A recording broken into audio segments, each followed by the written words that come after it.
J.A. Bayona, it's absolutely fantastic to be able to talk to you about your incredible film, Society of the Snow. First of all, congratulations on the Oscar nomination and the BAFTA nomination. How much does that mean to you? I guess specifically for this film.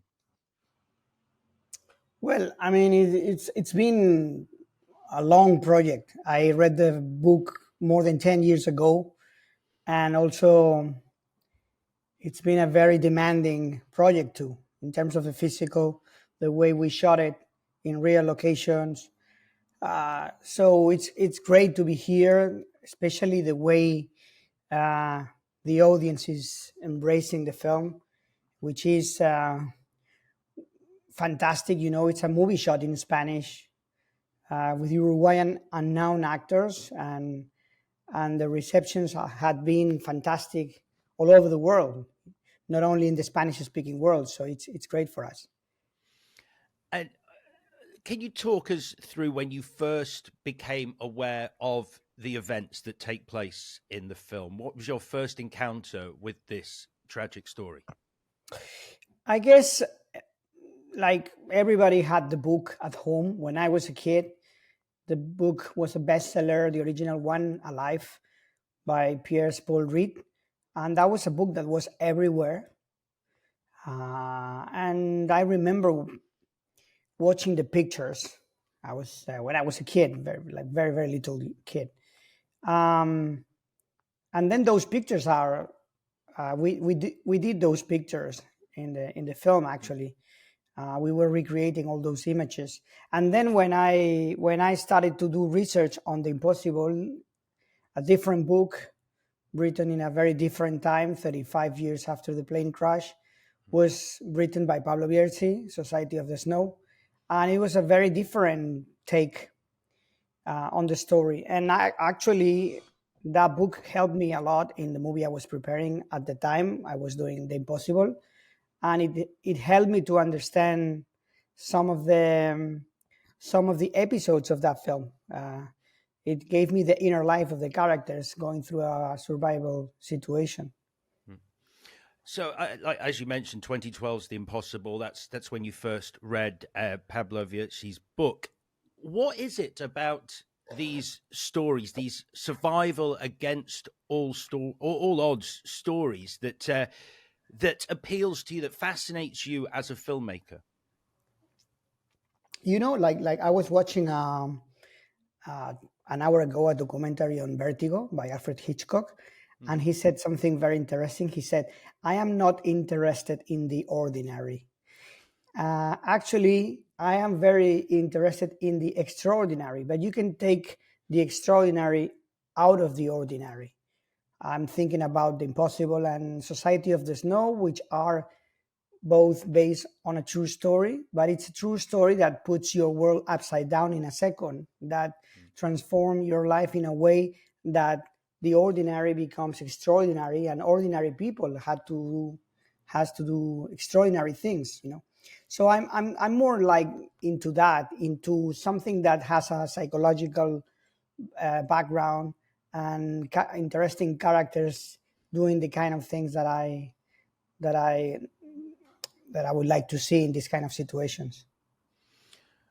In terms of this story, there obviously was a previous film. I think it was 1993.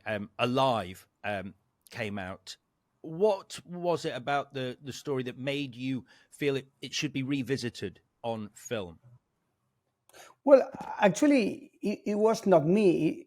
It was the survivors that 35 years after the plane crash, they didn't recognize themselves in the tale.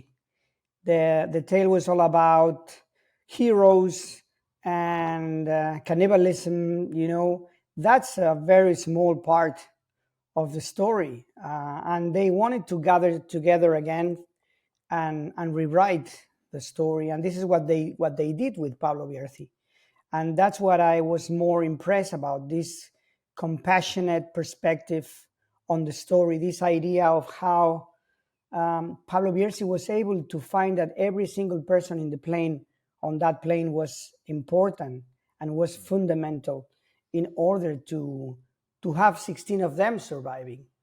And I think that idea it resonates nowadays in a very special way. We live in a world full of conflict, and suddenly to see how these people face the most terrible situation and are able to do the impossible just by doing things together, like understanding that you and the other ones are the same, and that was what I attract me from this story, to understand that the other one and yourself is the same thing.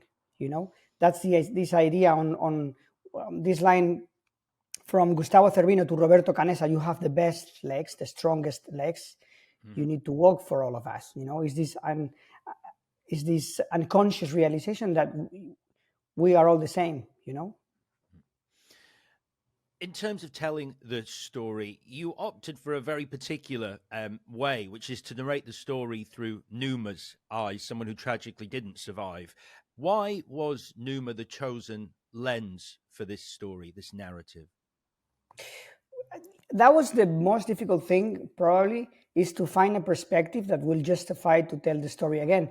The survivors wanted to tell the story again, and sat down with Pablo Bierzi and wrote a book.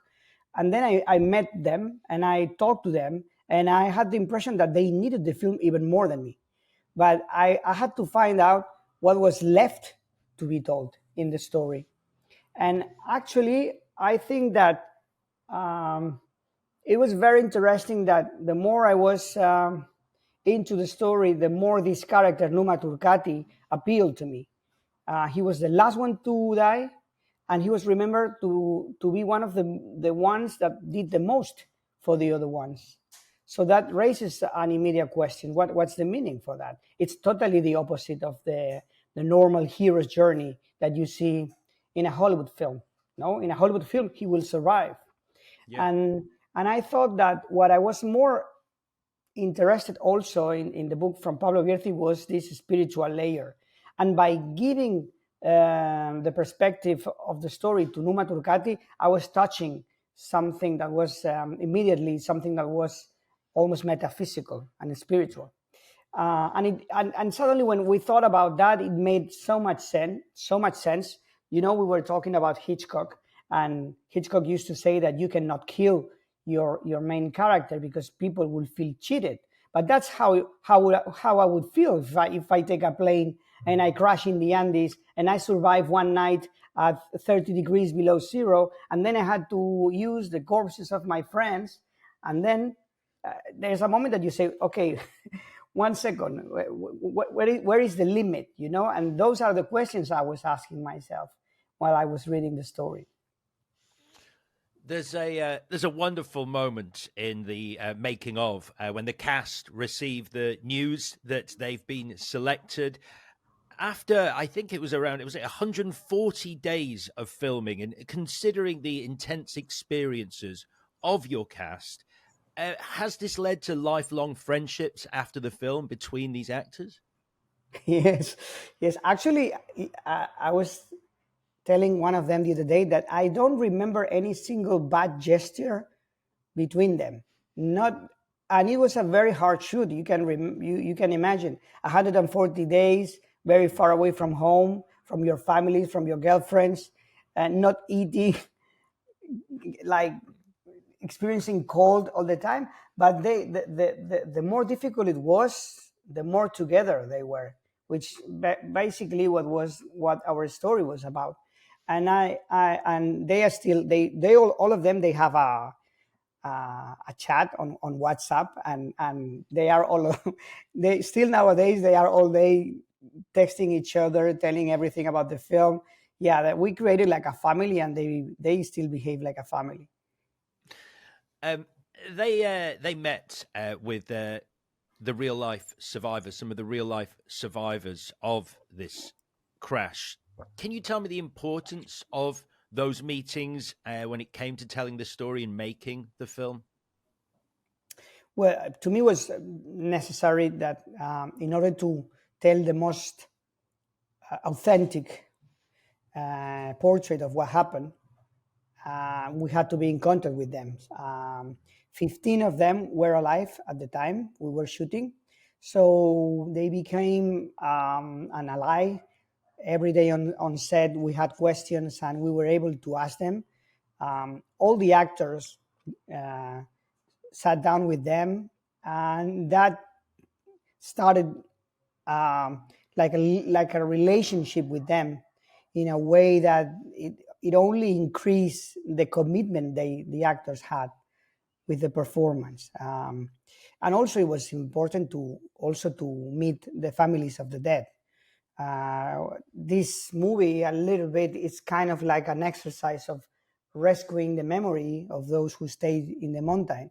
And we had to keep their names in the film. You know, the other versions they did on this story, they couldn't get to an agreement, so they were not able to use those names. But for us, it was an exercise on rescuing the memory of these guys. So we needed those names. So we sat down with everybody, with the families of the dead, the survivors, and from the very beginning, when they knew that the perspective of the story was to tell what happened through the eyes of one of the guys that stay in the mountain, that was very welcome, and it created like an immediate curiosity about the film. And we had all their support, even though they never read a single line of the script.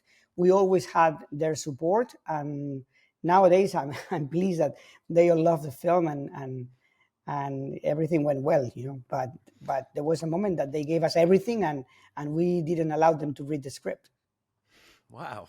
Well, I mean, you mentioned that you engaged, and I'm sure you did, with the survivors in numerous conversations to achieve the authenticity that you have done with the film. Can I ask, in all those conversations, were there any poignant words or pieces of wisdom that they imparted on you that have stuck with you as both a person, a human, and a filmmaker? Well, I mean, like being in contact with these people was always so special, because they are very special. It's like when you think about that, it doesn't matter if we are rich or poor, black or white. You know, we all have the same opportunity, which is the opportunity of life. We all have that chance. They had that chance 2 times. So when you sat down with them and you talk to them, you can feel it. And that puts you in the position. That puts you in the right position in order to understand the story you're telling. You mentioned the cast got on very well during the filming over this arduous 140-day shoot.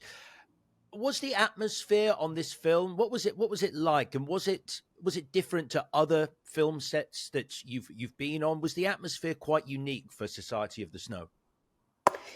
Yeah, it was very emotional. I can tell you, there were tears every day on set, not only from the actors, but it was funny that sometimes you could turn around and see your camera guy, your camera operator crying, or your cinematographer crying. You know, it was very, very emotional, because the material was very sensitive, and it was very special. You know, the fact that we were so much time far away from home, locked in a ski resort, shooting at those conditions. You know, you leave the set, but then you go back to the hotel and you find the same people at night during dinner. So you create like a family, and the story was so important for all of us that we all felt the commitment with the story. You know, there was this extra element, you know, that increased our commitment. It was very special. It was like the story is about unity and about